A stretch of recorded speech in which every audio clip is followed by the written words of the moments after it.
How powerful is a curse and how powerful is a blessing. ఎవరి ద్వారా ఎవరెవరు bless అయ్యారు అనేటువంటిది the chronology is very very very important. Noah మద్యము సేవించి వస్త్రహీనుడై పడిపోయి ఉంటుండగా ఒక కుమారుడు అతన్ని చూసి, యాక్చువల్గా అదేమన్నా పెద్ద మిస్టేకా? చూడండి, the Bible is very simple. Bible గ్రంథం అనేది చాలా సింపుల్గా దేవుడు మనకు అర్థమయ్యేటట్టు చెప్తాడు పరిశుద్ధాత్మలో. అఫ్కోర్స్ కొంచెం లోతుగా ఉన్నా కానీ. ఇప్పుడు ఇంతకీ నోవా ఎవరిని శపించుకున్నాడు? తనను తాను శపించుకున్నాడు. He has cursed himself. ఎవరు? Canaan, Ham. You should not curse. గుర్తుపెట్టుకోండి, శాపము, ఏ కోపము రాని, నెవర్ కర్స్. సో ఇక్కడ శాపము యొక్క తీవ్రతను మనం చూస్తున్నాం. శాపమునికి ఇంత తీవ్రంగా ఉంటాయి ఆ పరిణామాలు, ఆశీర్వాదానికి ఇంత తీవ్రంగా ఉంటాయి ఆ పరిణామాలు. చూద్దాం. ఆదికాండం 18. కూషు నిమ్రోదును కనెను. అతడు భూమి మీద పరాక్రమశాలి అయి ఉండుటకు అతడు యెహోవా ఎదుట పరాక్రమం గల వేటగాడు. కాబట్టి యెహోవా ఎదుట పరాక్రమం గల వేటగాడైన నిమ్రోదు వలె అను లోకోక్తి కలదు. ఓకే, ఎవరైనా కొంచెం దేవుడికి కొంచెం దగ్గర అయితే దేవుడు అతనికి సామర్థ్యాన్ని ఇస్తాడు, దేవుడు అతన్ని ఆశీర్వదిస్తాడు, మంచి ఖ్యాతిని ఇస్తాడు. Okay, he will give him. లూసిఫర్కి అలాగే ఇచ్చాడు, ఫరోకి ఇచ్చాడు, కానీ వాళ్ళు ఉపయోగించుకోలేదు. They did not repent and turn. ఇక్కడ నిమ్రోద్ అనే వ్యక్తికి దేవుడు ఈ సామర్థ్యాన్ని ఇచ్చాడు. అతడు భూలోకములో చాలా శక్తి కలిగిన వాడంట. అయితే ఏమైందో చూద్దాం. షీనారు దేశములోని బాబెలు, ఎరెకు, అక్కదు, కల్నే అను పట్టణములు అతని రాజ్యమునకు మొదలు. అతనికి ఒక రాజ్యం ఉందంట. ఆయన రాజ్యములో మొదటి పదం ఏమనుంది అక్కడ? బాబేలు. సో బాబేల్ అనేటువంటిది నిమ్రోడ్ అనేటువంటి వ్యక్తి నుంచి వచ్చింది. ఈ నిమ్రోడ్ అనేటువంటి వ్యక్తి హాము నుంచి వచ్చాడు. సో హాము యొక్క కుమారుడు కానాను. మరి కానాను నుంచి వచ్చినటువంటి వ్యక్తి నిమ్రోద్. మరి ఈ నిమ్రోద్ ఒక టవర్ కడదాం అనుకున్నాడు. చూద్దాం, 11వ అధ్యాయం మొదటి నుంచి చూద్దాం. భూమి అందంతటా ఒక్క భాషయు ఒక్క పలుకును ఉండెను. వారు తూర్పున ప్రయాణమై పోచుండగా షీనారు దేశమందు ఒక మైదానము వారికి కనబడెను. అక్కడ వారు నివసించి, మనము ఇటుకలు చేసి బాగుగా కాల్చుదము రండని ఒకనితో ఒకడు మాట్లాడుకొనిరి. రాళ్లకు ప్రతిగా ఇటుకలను, అడుసునకు ప్రతిగా మట్టికీలును వారికి ఉండెను. మరియు వారు, మనము భూమి అంతటా చెదిరిపోకుండా ఒక పట్టణమును, ఆకాశమునంటు శిఖరము గల ఒక గోపురమును కట్టుకొని పేరు సంపాదించుకుందము రండని మాట్లాడుకొనగా, యెహోవా నరుల కుమారులు కట్టిన పట్టణమును గోపురమును చూడ దిగివచ్చెను. అప్పుడు యెహోవా, ఇదిగో జనము ఒక్కటే, వారికందరికీ భాష ఒక్కటే, వారు ఈ పని ఆరంభించి ఉన్నారు. ఇక మీదట వారు చేయదలుచు ఏ పని అయినను చేయకుండా వారికి ఆటంకమేమీ ఉండదు. కనుక మనము దిగిపోయి వారిలో ఒకని మాట ఒకనికి తెలియకుండా అక్కడ వారి భాషను తారుమారు చేయుదము రండని అనుకొనెను. అలాగూ యెహోవా అక్కడి నుండి భూమి అందంతటా వారిని చెదరగొట్టెను. కనుక వారు ఆ పట్టణమును కట్టుట మానిరి. దానికి బాబెలు అను పేరు పెట్టిరి. ఎందుకనగా అక్కడ యెహోవా భూజనులందరి భాషను తారుమారు చేసెను. అక్కడి నుండి యెహోవా భూమి అందంతటా వారిని చెదరగొట్టెను. ఏం పేరు పెట్టారంట? టవర్ పేరు బాబేలు. బాబేలు అని పేరు పెట్టారంట. బాబేలు ఎవరి రాజ్యము? ఎవరి రాజ్యము? నిమ్రోదు రాజ్యము. మహావేటగాడు దేవుని సన్నిధిలోనే ఉన్నాడు. సరే, ఈ ఐడియా ఏంటంట? ఇంత పెద్ద రాజ్యము కట్టుకునే ఐడియా ఏంటంట? అరే, మన ఫ్రెండ్లు, తాతలు, ముత్తాతలు అందరూ కూడా వరదలతో చనిపోయారు నీళ్ళు వచ్చి. అయితే ఇప్పుడు మనం పొడుగులు కట్టుకున్నాం అనుకో, ఒక పేరు సంపాదించడమే కాదు, they want to escape the floods. దేవుడు ఏం చెప్పాడు? ఆదికాండం 9:1 ఒకసారి చూద్దాం. మరియు దేవుడు నోవహును అతని కుమారులను ఆశీర్వదించి, మీరు ఫలించి అభివృద్ధి పొంది భూమిని నింపుడి. మీరు ఫలించి విస్తరించి భూమిని నింపుడి అంటే భూలోకం అంతా వెళ్ళండి. వీళ్ళేమో ఒకే చోటు భూలోకం వెళ్తే మళ్ళా వరదొస్తే చనిపోతాం కదా. ఇలా పొడుగటి టవర్లు కట్టేసుకున్నాం అనుకో, పైకి పారిపోవచ్చు. Maybe this is the idea of Nimrod. ఇది దేవుని చిత్తమా? మరి అతను దేవుని ఎదుట ఉన్నాడు, పోనీ దేవుని అడగొచ్చు కదా, అయ్యా ఇది నీ చిత్తమా అని. వెన్ డిజోబీడియన్స్, అప్పటికే దేవుడు చెప్పాడు భూమి అందంతా వెళ్ళండి. దేవుడు ఒక మాట అన్నాడు, నేను ఇంకెన్నడూ కూడా వరదలు తీసుకురాడని ఇంద్రధనుసు పెట్టాడా లేదా? నమ్మరా? నమ్మలేదు. అదంతా అనవసరం, దేవుడు వాక్యం చెత్త అనవసరం. నిమ్రోద్ నిమ్రోద్ నిమ్రోద్ నిమ్రోద్ అని రైట్ అందరూ వచ్చారు, అంతే కమన్ కట్టేద్దాం అనుకున్నారు. ఎంతకాలం ఇలాగా? ఈరోజు మీ వేర్లు లోతుగా వెళ్ళును గాక. అరే దేవుడు, నేను ఎప్పుడు మేము వరదని తీసుకురాను, ఐ విల్ బ్లెస్ యూ, పక్కన పడేశారు. డిజొబీడియన్స్. మనం చూస్తే తర్వాత హామును శపించాడు నోవా, అవునా కదా? ఇక్కడ ఒక వ్యక్తి దేవునిలో ఇంత బాగా ఎదిగినప్పుడు కూడా శాపం వెంటాడుతుంది. Generational curses. ఎంతమందికి అర్థమైంది? తండ్రి శపించాడు. తండ్రి అన్న మాటలు, పితరులు చేసిన పొరపాట్లు పిల్లల మీదకి వచ్చేస్తాయి. పాపం వాళ్ళకి తెలియదు, తరాలు పాటు కొట్టుకుంటారు. మనం సింపుల్గా నోట్తో ఒక మాట అనేస్తాం, అది ఎంత దారుణంగా పరిస్థితి తీస్తుందంటే షుడ్ బి వెరీ వెరీ. అందుకే అంటాడు దేవుడు, ఈ నోటి నుంచి వచ్చే ప్రతి మాటకు తీర్పు తీరుస్తాడు.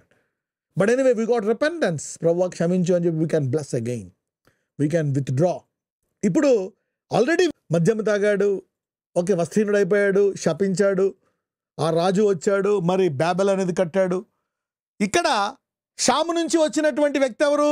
అబ్రహాము. అబ్రహాము ఆశీర్వాదం అని చెప్పి దేవుడు చెప్పాడు. ఇక్కడ బబులోన్ నుంచి ఎవరు వచ్చారు? What you curse, the devil has used that. You activate demons when you curse. నీవెప్పుడైతే ఒక శాపం విడుదల చేస్తావో దయ్యాలన్నీ, ప్రపంచంలో దయ్యాలన్నీ, ఆహా మన స్వరం వినబడుతుంది, మనల్ని పిలుస్తున్నారు, పదండ్రా పోదామని మోకలు గుంపులు గుంపులుగా వస్తాయి. నువ్వు సింపుల్గా నోరు బారేసుకొని శపించేస్తావు. ఇది అపవాదికి ఉండేటువంటి విశ్రాంతి స్థలము, శాపము. వాడు ఆశీర్వాదంలో ఉండలేడు. The devil will come and live in a curse, abide in a curse. కోపం తీసుకొస్తాడు. He will bring angry, a moment of anger. నోవాకి మూమెంట్ ఆఫ్ యాంగర్ పెద్ద ఇష్యూ. అంత మాత్రాన హౌ కెన్ యూ కర్స్? నువ్వు చెప్పాలా, బాగు చేయాలి కదా.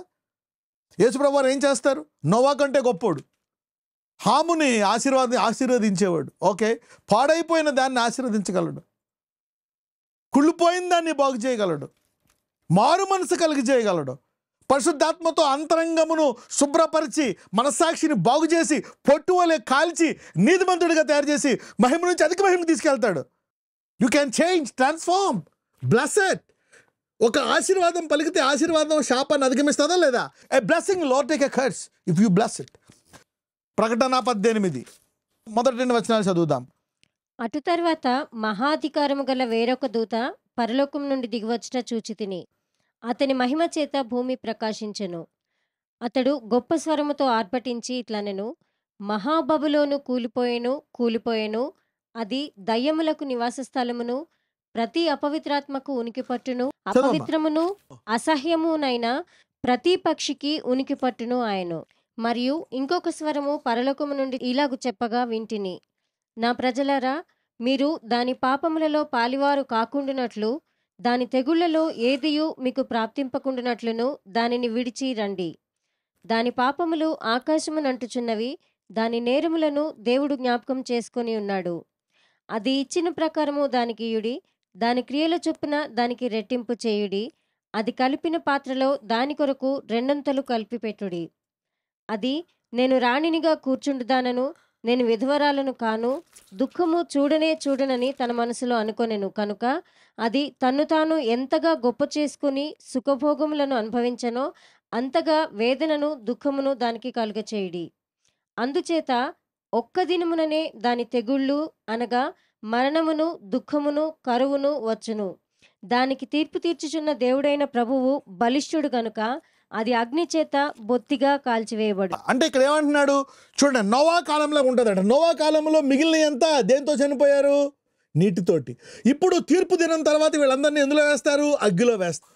చూడండి, how powerful is a curse and how powerful is a blessing.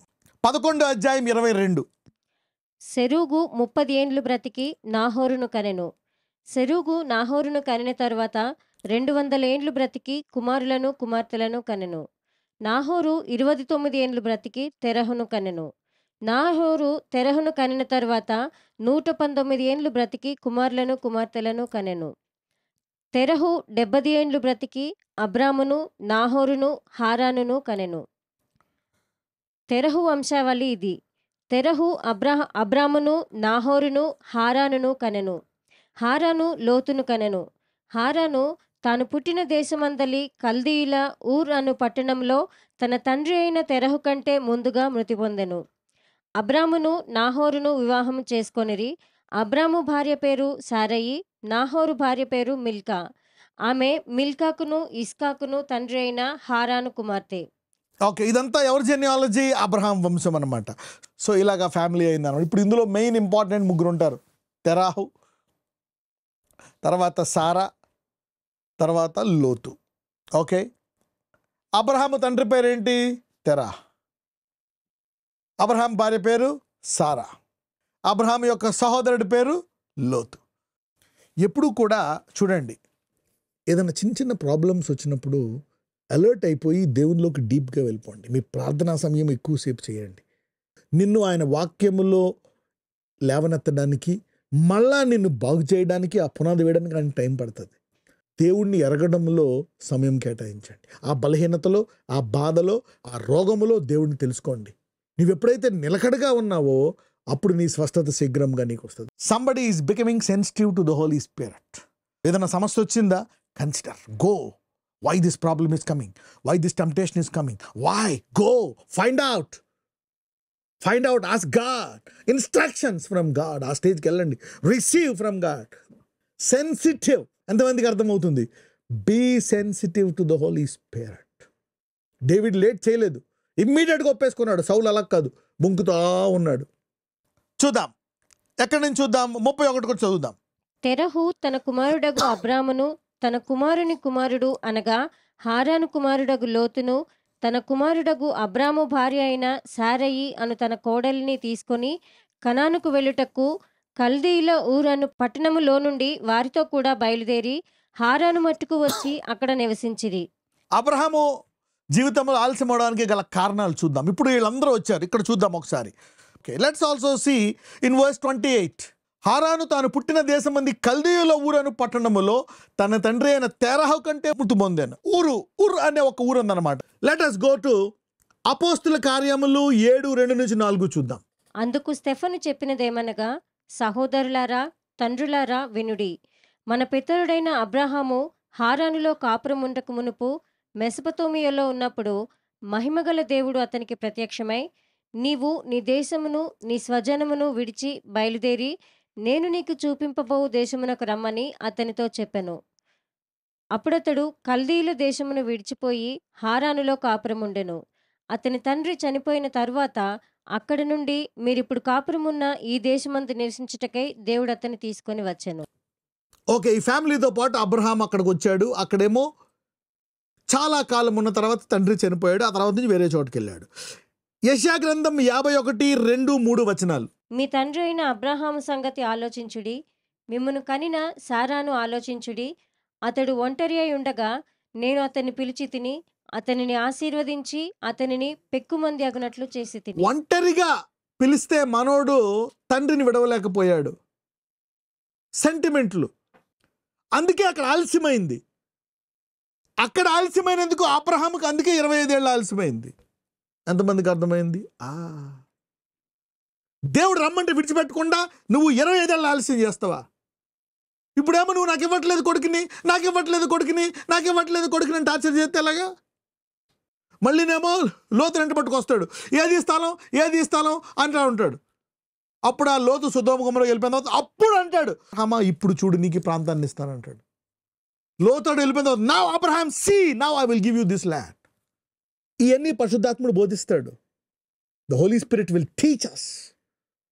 ఏమేం మాట్లాడావు, ఎక్కడెక్కడ ఎలా చేసావు, how arrogant you are, how proud you are, what did you talk, what did you do.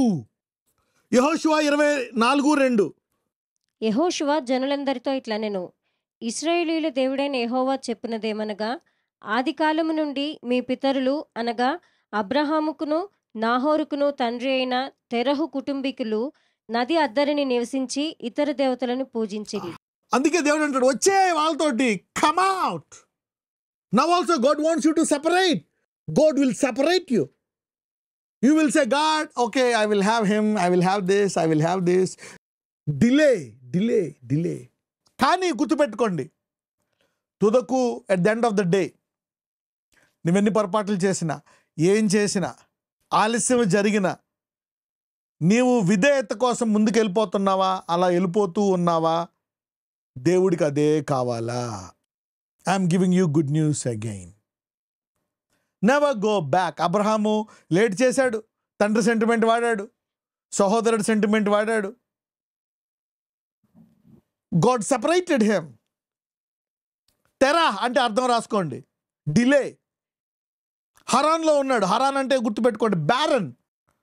లోతు ఎవరు? హరాను కొడుకు, లోతుని వెంట పెట్టుకొచ్చాడు. తెరా ఎవరు?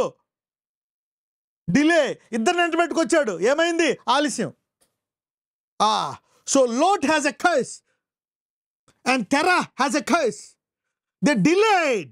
దేవుడు ఒంటరిగా రమ్మన్నాడు, ఇద్దరిని ఎట్టుకొచ్చావు. సో ఆలస్యాన్ని అంట పెట్టుకొని త్వరగా నాయన. తండ్రి చనిపోయే వరకు కదలలేదు గుమ్మం. దేవుడు ఎప్పుడో పిలిచేవాడు. The delay and the reason for this things. అయినా పర్లేదు, that doesn't matter. But if you carry on, నీవు అలా ముందుకు వెళ్ళిపోతున్నావు అనుకోండి. మనకి ఆలస్యము జరగకుండా ఉండడం కోసం మనకి నేర్పిస్తున్నాడు. Somebody is cutting off your delay of 25 years. Wow. Delay of 5 years, 10 years, 20 years.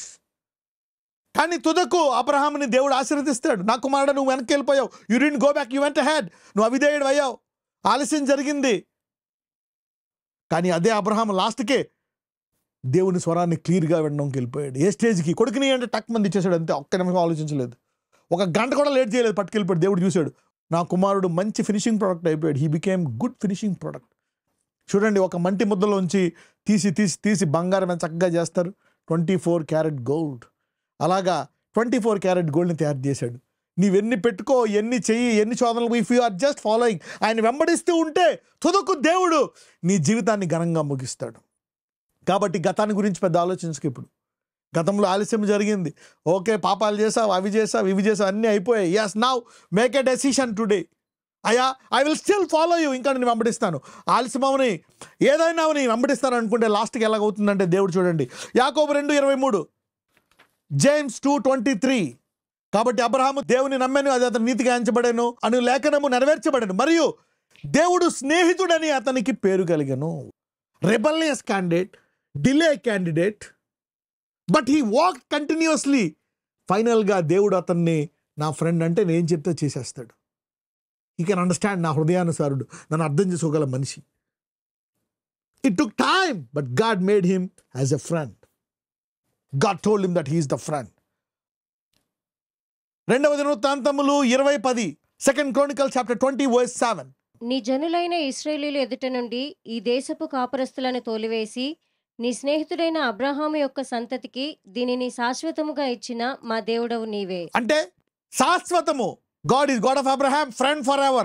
I will give you the land forever, your people forever. ఆలస్యం జరగనే, ఏం జరగనే, దేవుడు ఎలా చేశాడు, దేవుడు అలా జరిగింది, ఇలా జరిగింది, అలా జరిగింది, ఉండనే అంతానే జరిగింది, ఏదో జరిగింది. ఆ పాపాలు చేసావు, ఈ చేసావు, చేసుకో, కానీ వెంబడించు. దేవుడు నిన్ను పరిశుభ్రం చేసి తుదకు అబ్రహాములాగా తయారు చేస్తాడు. You are following him. శిష్యులందరూ తిరస్కరించారు. ఒకడేమో డౌట్ పడ్డాడు, ఒకడేమో తండ్రిని చూపించంటాడు ఫిలిప్పు, ఒకడేమో ఈయన కాదా నేను నమ్మనంటాడు, ఇంకొకళ్ళేమో నేను వెళ్ళడానికి వీల్లేదు అంటాడు, ఇంకొకళ్ళేమో ఎవరు వాయిస్ పాపులర్గా ఉంటే వాళ్ళతో పోదామని చూస్తారు. పేతురు చేపలు పట్టుకుందామా అంటే చేపలు పట్టుకుందాం వెళ్ళిపోతారు అందరూ. ఓకే, అలాంటి వాళ్ళని దేవుడు మళ్ళా పరిశుద్ధాత్మనిచ్చి ప్రార్థించేటట్టు చేసి భూలోకాన్ని తలకి పరలోకం తీసుకెళ్ళి స్నేహితుల టేబుల్లో కూర్చుంటున్నాడు. అబ్రహాం, ఇస్సాక్, యాకోబు, జేమ్స్, పీటర్, జాన్. అందుకనే మాటి మాటికి డోంట్, నాకు ఎందుకు ఇలాగ అయింది, నాకు ఎందుకు ఇలాగా రోగం వచ్చింది, నాకు ఎందుకు ఇలా, పక్కన పెట్టు. ఎందుకు ఇలా జరిగింది, మేము మారాలనుకుంటున్నాము, పక్కన పెట్టండి. నేను ఇప్పుడు వెంబడించాలనుకుంటున్నా. యెషయా గ్రంథం 41:8, ఐజయా 41:8. నా సేవకుడైన ఇశ్రాయేలు, నేను ఏర్పరచుకున్న యాకోబు, నా స్నేహితుడైన Abraham సంతానమా, You see that now? So God has finally chose Abraham. దేవుడు ఎత్తుక్కుంటున్నాడు అనమాట. ఇప్పుడు నోవా పర్ఫెక్టా? కాదు. అబ్రహాం పర్ఫెక్టా? కాదు. We are all not perfect. కానీ ఒకటి, మానవుళ్ళు ఏం చూస్తారు తెలుసా? Always they will see, oh perfection. కొంచెం ఇంపర్ఫెక్ట్ అయితే ఏదో అనుకుంటారు. No no no, understand God. సిలువలో ఒక్క శాపము లేకుండా కూడా వేరుతో తీసేయచ్చు. చాలామంది దేవుడిని ఈరోజు లోతుగా అర్థం చేసుకుంటున్నారు. Understand God. దేవుడు ఏం చేస్తాడు? పొరపాటు చేసిన, ఇంపర్ఫెక్షన్ అయినా ఇంకా నువ్వు బండే అంటాడు, ఇంకా నువ్వు ఆశీర్వాదమే అంటాడు. అబ్రహాంని అలాగే ఆశీర్వదించాడు. Still I bless you, still I bless you, still I bless you until he became blessed. అలాగే నువ్వు కూడా అవిదే చేసుకోవాలి, keep blessing and blessing and blessing and blessing and blessing. Abraham ద్వారా ఏం చేశాడు దేవుడు? ఆదికాండం 3:15. మరియు నీకును స్త్రీకిని నీ సంతానమునకును ఆమె సంతానమునకును వైరము కలుగచేసెదను. అది నిన్ను తల మీద కొట్టును, నీవు దానిని మడిమ మీద కొట్టుదు అని చెప్పాను. సో ఒక స్త్రీ నుంచి వచ్చే ఒక సంతానాన్ని అన్నాడు. ఆ సంతానం ఎవరు? స్త్రీ నుంచి వచ్చినటువంటి ఆ సంతానం ఎవరు? అబ్రహాం నుంచి వచ్చినటువంటి యేసయ్య. So God has used Abraham. అంటే ఏం చూస్తున్నాడు? ఏమైనా సరే, బ్యాక్గ్రౌండ్ అని ఏమైనా, నేను ఆయన్ని వెంబడించడం మానను, నువ్వు నీ పిల్లలు. Be clear in the voice of God. Galatians chapter 3:7-9. కాబట్టి విశ్వాస సంబంధులే అబ్రహాము కుమారులని మీరు తెలుసుకొనుడి. విశ్వాస సంబంధులే అబ్రహాము కుమారులని. ఇప్పుడు మనందరం ఎవరము? అబ్రహాము కుమారులను. ఎవరైతే ఈరోజు విశ్వాసం ఉంచుకున్నారంటే అబ్రహాంలాగా ఆశీర్వదించబడాల్సిందే. అంటే అర్థం ఏంటి? నీ భూలోకాన్ని విడిచిపెట్ట ముందు ఘనంగా విడిచిపెట్టాలా. ఎలాగన్నావు? No matter what your background is, అంత అనవసరము. తుదకు ఘనముగా నీ జీవితాన్ని ముగించాలా. You are a mighty prince అబ్రహామా. This is how you need to go to heaven. ఎంతమందికి అర్థమైంది? This is the style you need to go to heaven. మేము అబ్రహాము కుమారులము. You need to go like Abraham. ఆలస్యం జరగవచ్చు, కొన్ని పొరపాట్లు చేయొచ్చు, కొన్ని పాపాలు చేసి ఉండొచ్చు, కొన్ని చోట్ల పడిపోయి ఉండొచ్చు. డోంట్ వారీ. ఆయన ముందు అలా వెళ్తూ ఉంటుండగా దేవుడు నిన్ను శుభ్రం చేసి ఘనంగా ముగిస్తాడు. So always have a high finishing end. Expect, అరే నేను ఇలాగ అయిపోతాను అనుకో, నా జీవితాన్ని ఘనంగా ముగిస్తాడు. God will bless me. నేను ఈ భూలోకాన్ని విడిచిపెట్టే ముందు ఐశ్వర్యవంతుల వలె ఘనతతో ఆశీర్వదించబడాలి. I will read Genesis 12 and then tell you how God is blessed Abraham. చదవమ్మా 8 and 9. దేవుడు విశ్వాస మూలముగా అన్యజనులను నీతిమంతులుగా తీర్చునని లేఖనము ముందుగా చూచి, నీయందు అన్యజనులందరూ ఆశీర్వదింపబడుదురు అని అబ్రహామునకు సువార్తను ముందుగా ప్రకటించెను. ఇప్పుడేంటి? అబ్రహామా, నువ్వెలా బ్లెస్ అయ్యావో, ఏవైనా జరగని అన్నీ అయిపోయిన తర్వాత లాస్ట్కి ఎలా బ్లెస్ అయ్యావో, నన్ను నమ్మిన అన్యజనులందరూ కూడా నాలా బ్లెస్ అవుతారు. వా! ఆలస్యం ఉందా? ఆ రోగం పోతుంది. ఆలస్యం ఉందా? ఆ ఎముకలు స్వస్థపడతాయి.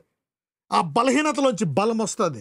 ఆ షుగర్ నార్మల్ వస్తుంది. ఆ బీపీ నార్మల్ వస్తుంది. ఆ క్యాన్సర్ బయటకు వచ్చేస్తుంది. ఆ చిన్నిళ్ళు పెద్దిల్లుగా మారుతుంది. God will enlarge your borders. So have a mind that you want to finish like Abraham. ఎంతమందికి ఈ భూమి మీద అబ్రహాములాగా నేను ముగించాలనుకుంటున్నారు? You want to finish like Abraham. ఎవరైతే వాక్యం అంటారో మీ బ్యాక్గ్రౌండ్ అనవసరం, ప్రస్తుతం అనవసరం. మీరు గనక వెంబడిస్తూ ఉంటే యేసు ప్రభు వారిని అబ్రహాములాగా ముగిస్తారు. You will finish like Abraham. This is the plan of God. కాబట్టి విశ్వాస సంబంధులే విశ్వాసము గల అబ్రహాముతో కూడా ఆశీర్వదింపబడుదురు. కాబట్టి విశ్వాస సంబంధులే విశ్వాసము గల అబ్రహాంతో కూడా ఆశీర్వదించబడదు. See that this is the heart of God. ఈ అబ్రహాము కోసమే దేవుడు వాగ్దానం ఇచ్చాడు. ఈ అబ్రహాము కోసమే మళ్ళీ మొత్తం తీసేసి నోవాను పెట్టాడు. ఈ నోవా ఆశీర్వదిస్తే ఆశీర్వాదం నుంచి అబ్రహాం పట్టుకొచ్చి యేసుప్రభు తీసుకొచ్చి యేసుప్రభు నుంచి మళ్ళీ అబ్రహాం పట్టుకొచ్చాడు. Somebody will focus on Abrahamic blessing. అబ్రహాంకి ఆశీర్వాదం ఉంది. Melchizedek powers. He had Melchizedek powers. Strength out of weakness, power, glory, honour. Claim the blessing of Abraham and be blessed today. ఎంతమంది ఇది నా గురి అనుకుంటారు? ఆల్సో జరిగే ప్రాబ్లమ్స్ రాని, pain, what ever it is, May messed up, but if you continue God will finish good. అందరూ చెప్పండి, ఎన్ని జరగని, ఏమైనా జరగని, నేను ఆయన్ని వెంబడించి తీరుతాను. I will just keep following him. You will end up like Abraham. వెనక్కి తీయును, I will just go ahead. Decided. You will end up as a glorious person. This is the plan of God.